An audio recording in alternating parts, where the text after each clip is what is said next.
दुसह दुराज प्रजानु को, क्यों न बढ़े दुख दंदु।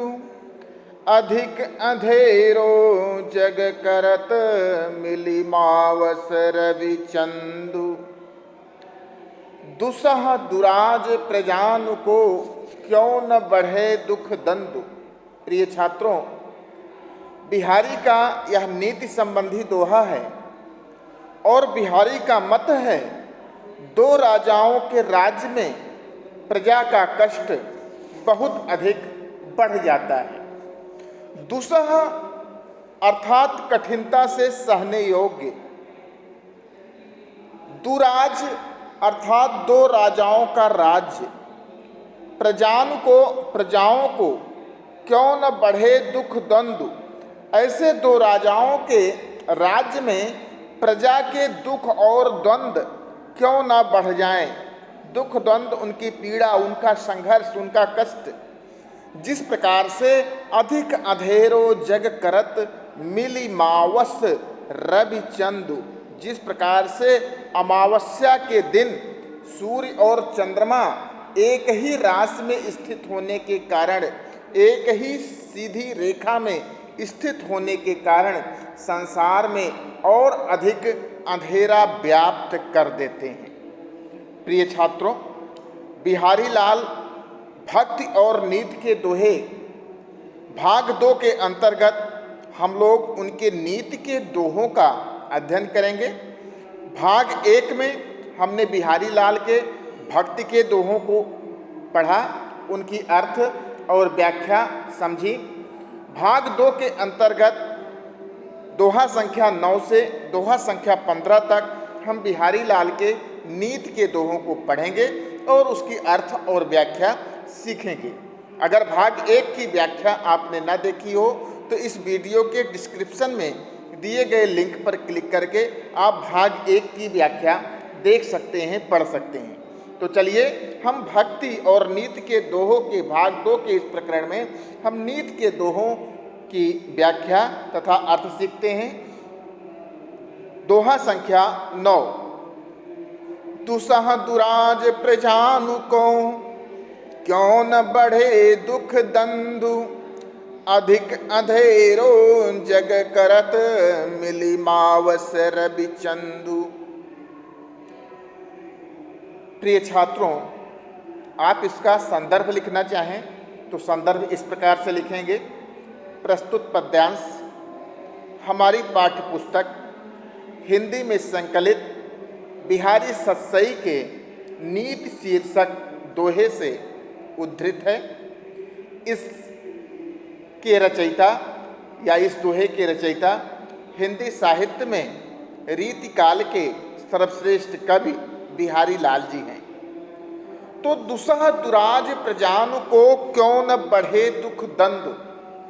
कवि कह रहा है कि जब दो राजाओं का शासन आता है, दुराज या दू का अर्थ होता है बुरा, जब बुरे राजाओं का शासन आता है, दो राजाओं का और बुरे राजाओं का जब शासन प्रजा को प्राप्त होता है, वहाँ की जनता को प्राप्त होता है, तो ऐसे बुरे राजाओं के शासन में या दो राजाओं के शासन में उनके दुख द्वंद्व, उनके कष्ट, उनके संघर्ष, उनकी पीड़ा क्यों ना बढ़े, क्यों ना बढ़ जाए।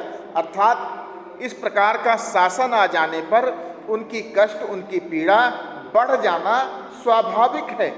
क्योंकि जिस प्रकार से मिली मावस, अमावस्या के दिन जब सूर्य और चंद्रमा एक ही राशि में होते हैं, या हमें कह सकते हैं कि अमावस्या के दिन जब सूर्य, पृथ्वी और चंद्रमा एक ही सीधी रेखा में होते हैं, तो सूर्य का प्रकाश जब चंद्रमा पर नहीं पड़ पाता तो अमावस्या का दिन होता है, उस दिन चांदनी नहीं होती।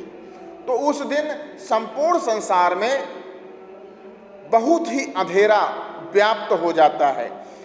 कवि कहना चाह रहा है कि जिस प्रकार से अमावस्या की तिथि को सूर्य और चंद्रमा, रवि और चंदु, रवि का अर्थ है सूर्य, चंदु का अर्थ है चंद्रमा, जिस प्रकार से अमावस्या की तिथि को सूर्य और चंद्रमा एक ही राशि में या एक ही सीधी रेखा में स्थित होने के कारण वह मिलकर संसार में और अधिक अंधेरा कर देते हैं, तो उसी प्रकार से इस सामान्य संसार में ही अगर दो बुरे राजाओं का शासन प्राप्त हो जाए तो वह शासन प्रजा के लिए दुस्सह अर्थात कठिनता से सहने योग्य होगा या कष्टकारी होगा, और उनके दुख द्वंद्व, उनके कष्ट, उनकी पीड़ाएं अवश्य बढ़ जाएंगी।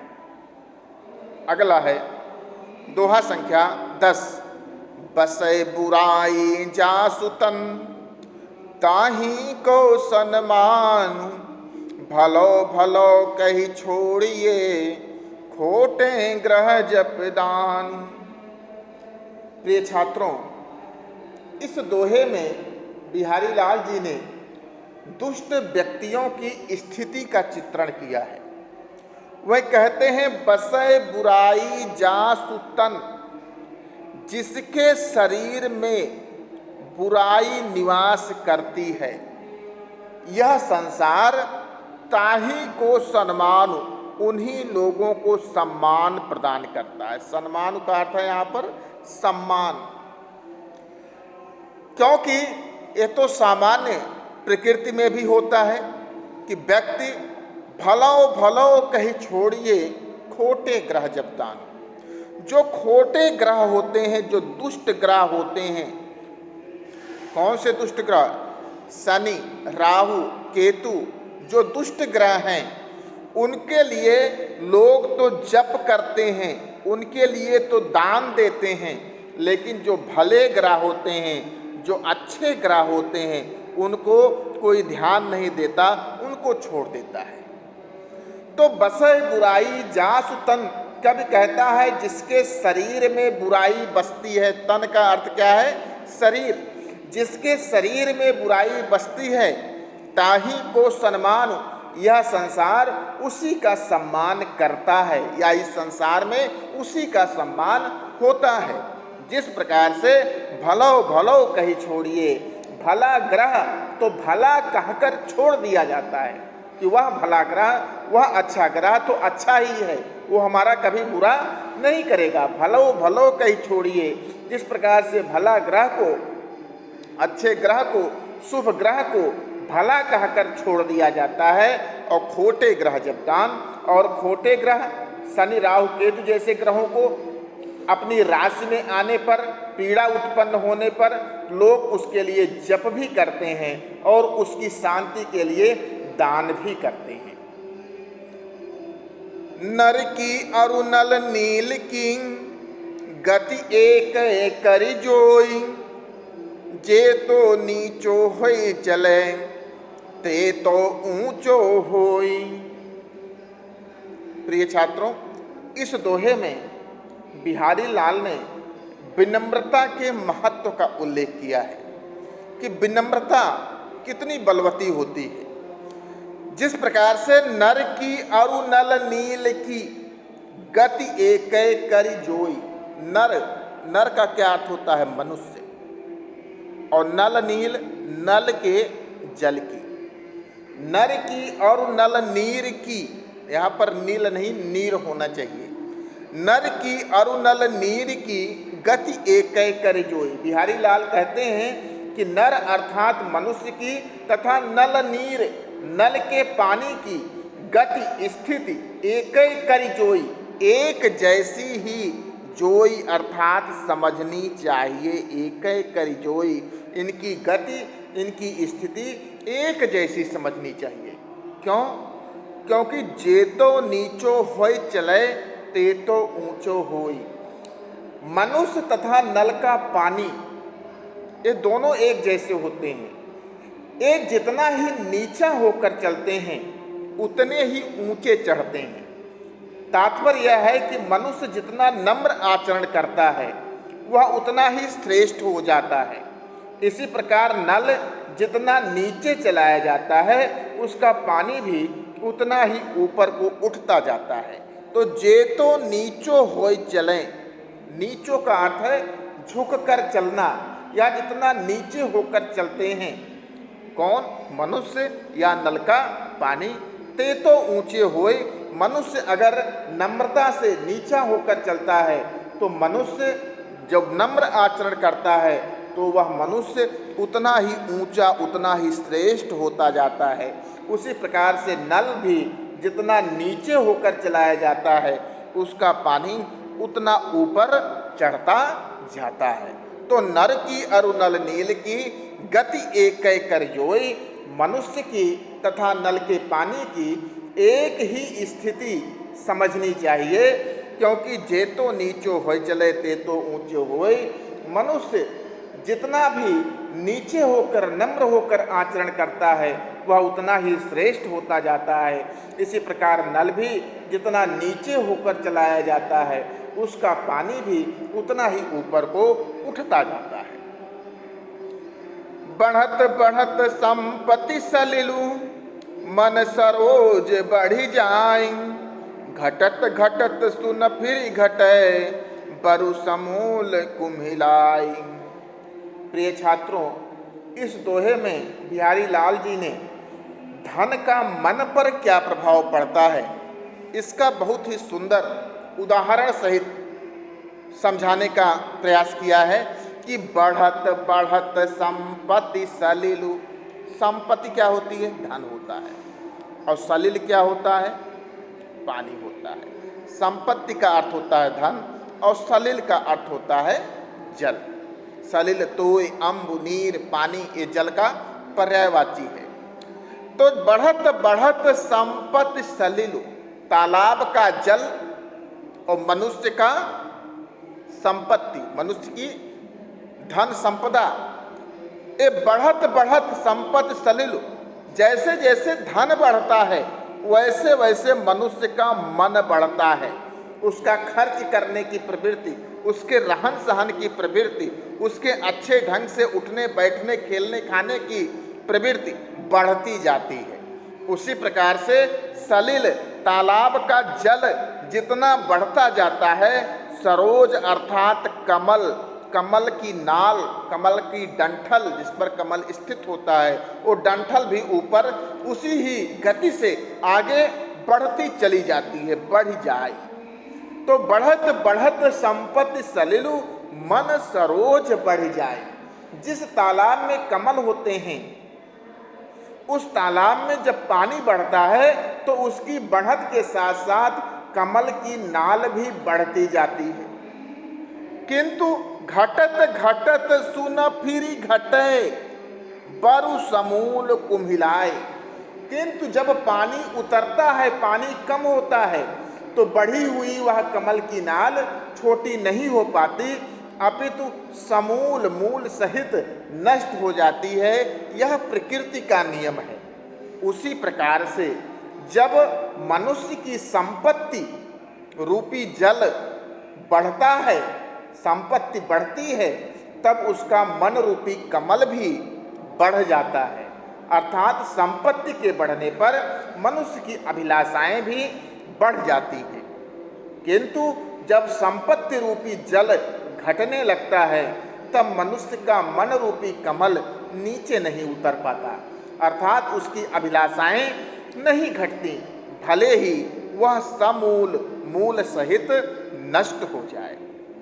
तो बढ़त बढ़त संपत्ति सलिलु, संपत्ति रूपी जल। यहाँ पर कौन सा अलंकार हो रहा है? रूपक अलंकार। मन सरोज, मन रूपी कमल। कवि के कहने का आशय है कि तालाब में कमल होते हैं, तालाब में पानी बढ़ता है तो पानी बढ़ने के साथ कमल की नाल भी बढ़ती चली जाती है, किंतु पानी उतरता है तो कमल की वह नाल छोटी नहीं हो पाती, अर्थात वह छोटी न होने के कारण धीरे धीरे समूल नष्ट हो जाती है। प्रकृति का नियम है। अब यहाँ पर रूपक अलंकार में जो कवि ने प्रयोग किया है वो कहना चाह रहा है कि बढ़त बढ़त संपत्ति सलिल, मन सरोज बढ़ जाए। मनुष्य की संपत्ति रूपी जल जैसे जैसे बढ़ता है उसका मन रूपी कमल भी धीरे धीरे बढ़ता जाता है, अर्थात उसकी अभिलाषाएं धीरे धीरे बढ़ती जाती है। किंतु संपत्ति रूपी जल जब धीरे धीरे घटता है तो मनुष्य का मन रूपी कमल की अभिलाषाएं वो कम नहीं होती, क्योंकि वो बढ़ चुकी होती हैं, वो कम नहीं हो पाती। भले ही वह समूल नष्ट हो जाएं, उसकी अभिलाषाएं, मनुष्य की अभिलाषाएं कभी कम नहीं हो पाती। जो चाहत चटक न घटे, मेलो होई न मित, रजराज सुन छुआई तो नेह चेकने चित्त। प्रिय छात्रों, इस दोहे में बिहारी लाल जी ने एक अनुभवी व्यक्ति अपने मन को शुद्ध करने की किस प्रकार से शिक्षा देता है, इस प्रसंग का यहाँ पर वर्णन है कि जो चाहत चटक न घटे और मेलो होय न चित्त। चटक का अर्थ क्या होता है? चमक। जो चाहत चटक न घटे, हे मित्र, यहाँ संबोधन एक मित्र को है। एक मित्र अपने मित्र को, एक अनुभवी व्यक्ति अपने मित्र को मन को शुद्ध करने की शिक्षा दे रहा है। तो कह रहे हैं, हे मित्र, यदि तुम चाहते हो, जो चाहत, यदि तुम चाहते हो चटक ना घटे, तुम्हारे चित्त की चटक या चमक या उज्ज्वलता कभी कम ना हो, और मेलो, मेलो का अर्थ यहाँ पर मैला, मेलो होय न मित चित्त, और तुम्हारा चित्त, यहाँ पर मित्त लिखा गया है, यहाँ पर चित्त होना चाहिए। तो मेलो होय न चित्त, और तुम्हारा चित्त गर्व से, क्रोध से आदि से मलिन न होने पाए। रज राजसु न छुआई तो, उसमें रज राजसु, रजोगुण रूपी राज, रज का अर्थ होता है धूल और राजस्व क्या होता है? रजोगुण।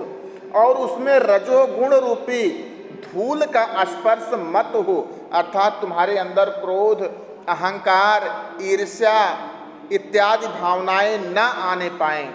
तो नेह चीकने चित्त, नेह का अर्थ होता है प्रेम, और चीकने में अर्थात चिकने, नेह से चिकने, स्नेह से चिकने अर्थात प्रेम से चिकने। तो प्रेम रूपी तेल से अपने उस चित्त को हमेशा स्पर्श कराते रहो। जो चाहत चटक न घटे, मेलो होय न चित्त, रज राजस न छुआए तो नेह चीकने चित्त। हे मित्र, यदि तुम चाहते हो कि तुम्हारे चित्त की चटक अर्थात उज्ज्वलता कभी कम ना हो, वह मलिन ना हो, तो प्रेम रूपी तेल से नेह चीकने, प्रेम रूपी तेल से उस चित्त को गर्व, क्रोध आदि रजोगुणी धूल का स्पर्श मत होने दो। कहने का आशय यह है कि जिस प्रकार तेल लगी हुई वस्तु को धूल मैला करके कांतिहीन बना देती है, तेल पर धूल ज़्यादा चिपकती है, उसी प्रकार से चिकने एवं स्वच्छ चित्त को अपने गर्व, क्रोध आदि रजोगुणी वृत्तियों से मलिन मत होने दो। अतः चित्त की शुद्धि के लिए इस रजोगुणी रज से बचना सर्वथा अनिवार्य है। बुरो बुराई जो तजय, तो चितु खरो डरातु, जौन कलंक मयंकु लखि, गनय लोग उत्पातु। बिहारी लाल इस दोहे में नीति की बात बताते हैं कि यदि दुष्ट व्यक्ति अचानक ही अपनी दुष्टता छोड़ देता है, तब भी उससे उपद्रव की शंका बनी रहती है। बिहारी लाल जी लिख रहे हैं कि बुरो बुराई जो तजय, यदि दुष्ट व्यक्ति अचानक अपनी बुराई, अचानक अपनी दुष्टता तजय त्याग दे, तो चित्तु खरो डरात, खरो अर्थात शुद्ध और चित्त का अर्थ है चित्त। तो क्या होता है, जो शुद्ध चित्त वाले लोग हैं वे फिर भी उस बुरे व्यक्ति से डरात, भयभीत रहते हैं। जैसे निकलंकु मयंकु लखि, मयंक का अर्थ होता है चंद्रमा, और चंद्रमा पर आप रात्रि में देखें तो उसमें काले रंग का धब्बा दिखाई पड़ता है। अगर कभी रात्रि में देखने पर उस चंद्रमा में वो काले रंग का धब्बा ना दिखाई दे, निष्कलंक चंद्रमा दिखाई दे, तो उस निष्कलंक चंद्रमा को देखकर गनय लोग उत्पात, लोग अर्थात सामान्य मनुष्य, गनय अर्थात गिनने लगते हैं, आशंका करने लगते हैं, उत्पात किसी उपद्रव की आशंका करने लगते हैं। तो बुरो बुराई जो तजय तौचित खरो डरात, बिहारी लाल जी कहते हैं कि यदि दुष्ट व्यक्ति अचानक ही अपनी बुराइयां छोड़ दे तो उससे भी शुद्ध मन वाले लोगों को, शुद्ध चित्त वाले लोगों के मन में शंका हो जाती है, अर्थात उनके चित्त में फिर भी डर बना रहता है। जो निकलंक मयंक लघु गनय लोग उत्पात, जैसे निष्कलंक चंद्रमा को देखकर लोग अपशकुनों की संभावना करने लगते हैं। शास्त्रों का कथन ये है कि चंद्रमा के निष्कलंक रूप में उदित होने पर पृथ्वी पर उत्पात की आशंका होती है, इसलिए गनय लोग उत्पात, निष्कलंक चंद्रमा को देखकर लोग अपने मन में किसी उपद्रव की आशंका करने लगते हैं। यहाँ बिहारी लाल जी ने अपने ज्योतिष संबंधी ज्ञान का परिचय दिया है, क्योंकि ये ज्योतिष का सिद्धांत है कि यदि चंद्रमा बिना कलंक के दिखाई देने लगे, बिना काले धब्बे के दिखाई देने लगे, तो उपद्रव होने की आशंका बलवती हो जाती है। यह नीति भी यही कहती है कि यदि दुष्ट व्यक्ति अपनी निष्ठा छोड़ दे तो भी उसके प्रति बुराई करने की शंका बनी रहती है। अगला दोहा है, स्वार्थ सुकृत न श्रम वृथा, देख विहंग विचारी, बाज पर आए पानी तू, बाज पर आए पानी परी, तू पच्छिनु ना मारी। प्रिय छात्रों, यह दोहा जैसे बिहारी लाल का पहला दोहा था, नहीं पराग नहीं मधुर मधु, नहीं विकास यही काल, अली कली ही सो विध्यों, आगे कौन हवाल। यह दोहा बिहारी लाल ने राजा जयसिंह के लिए कहा था, क्योंकि बिहारी लाल जी जब राजा जयसिंह से मिलने गए थे तो उन्हें ये सूचना मिली कि राजा जयसिंह अपनी नई नवेली पत्नी के प्रेम में इतने आसक्त हैं कि उन्होंने राज्य का समस्त कार्य छोड़ दिया है और दिन भर अपनी रानी के साथ राजमहल में ही रहते हैं, वह किसी से मिलते नहीं। तब बिहारी लाल ने ये दोहा लिखा था कि यह दोहा लिखकर राजा को पहुंचा दिया जाए, अगर राजा फिर भी हमसे मिलने नहीं आते तो मैं वापस लौटकर चला जाऊंगा। किंतु वह दोहा ऐसा था कि राजा जयसिंह ने जैसे ही उस दोहे को पढ़ा, तुरंत बिहारी लाल से मिलने के लिए दौड़े चले आए और उन्होंने राजकाज में अपना योगदान देना प्रारंभ कर दिया। उसी प्रकार से यह दोहा भी, स्वार्थ सुकृत न श्रम वृथा, देख विहंग विचारी, बाज पराए पानी परी, तू पच्छिन न मारी, यह दोहा भी राजा जयसिंह को समर्पित किया था बिहारी लाल ने। उन्होंने यहाँ पर यह समझाने का प्रयास किया है कि लोगों के बहकावे में आकर अपने साथियों के साथ दुर्व्यवहार करने वाले व्यक्ति को किस प्रकार का आचरण करना चाहिए। ऐसे व्यक्ति को उन्होंने बाज की उपमा दी है। राजा जयसिंह को उन्हें बाज कहा है कि स्वार्थ सुकृत न श्रम वृथा, देख विहंग विचारी। हे राजा जयसिंह रूपी विहंग, हे राजा जयसिंह रूपी बाज, इन पक्षियों को मारने से तेरा स्वार्थ सिद्ध नहीं होता। स्वार्थ, जो इन पक्षियों को मार रहा है, बाज क्या करता है?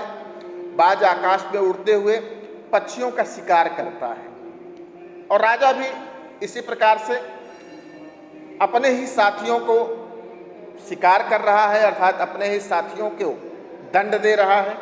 तो यहाँ पर बिहारी लाल जी सिखा रहे हैं या शिक्षा दे रहे हैं कि हे राजा जयसिंह रूपी बाज, इन पक्षियों, पक्षी कौन है? छोटे मोटे राजा जो उनके संगी साथी हैं, इन अपने साथी छोटे राजाओं को मारने से ना तो तेरा स्वार्थ सिद्ध होता है, ना सुकृतु, और ना तो यह कोई सत्कर्म है जिसको तुम करते आ रहे हो, और ऐसा करने से श्रम वृथा, तुम्हारा श्रम भी, परिश्रम जो इनको मारने में कर रहे हो, ये व्यर्थ ही जा रहा है, ये सार्थक नहीं हो रहा है। इसलिए हे राजा, हे बाज, हे राजा जयसिंह, बाज पराए पानी तू परी तू पच्छिन न मारो। तू भली प्रकार से विचार कर, इस प्रकार से दूसरों के हाथों में पड़कर अपने साथी अन्य पंछियों की हिंसा मत कर। तू पच्छिन न मारो, अपने साथी अन्य पक्षियों या अन्य राजाओं की तू हिंसा मत कर, उन्हें नीचा दिखाने का प्रयास मत कर, क्योंकि ऐसा करने से तुम्हें कुछ भी प्राप्त होने वाला नहीं है। तो स्वार्थ सुकृत न श्रम वृथा, देख विहंग विचारी, बाज पराए पानी परी तू पच्छिन न मारी। हे राजा जयसिंह रूपी बाज, इन पक्षियों अर्थात अपने साथी छोटे राजाओं को मारने से ना तो तेरा स्वार्थ सिद्ध होता है, ना ही यह सत्कर्म है, और ना ही ऐसा करने से तेरा श्रम सार्थक होता है, वो व्यर्थ हो जाता है। इसलिए हे बाज, तू भली प्रकार विचार कर, पराए पानी परे, भली प्रकार से विचार कर, इस प्रकार से दूसरों के हाथों में पड़कर, पराए पानी पर, पराए दूसरों के, पानी अर्थात हाथ, और परि अर्थात पढ़कर, दूसरों के हाथों में पड़कर अपने साथी इन छोटे राजाओं की हिंसा मत कर, क्योंकि इससे तुम्हारा ही अहित होगा, तुम्हारा ही विनाश होगा, तुम्हारी ही शक्ति क्षय होगी। तो प्रिय छात्रों, इस प्रकार से बिहारी लाल के नीति के इन दोहों की अर्थ और व्याख्या हमने आपको पढ़ाई और समझाई। आपको यह कैसी लगी, इसके बारे में कमेंट में हमें अवश्य सूचित कीजिएगा। धन्यवाद।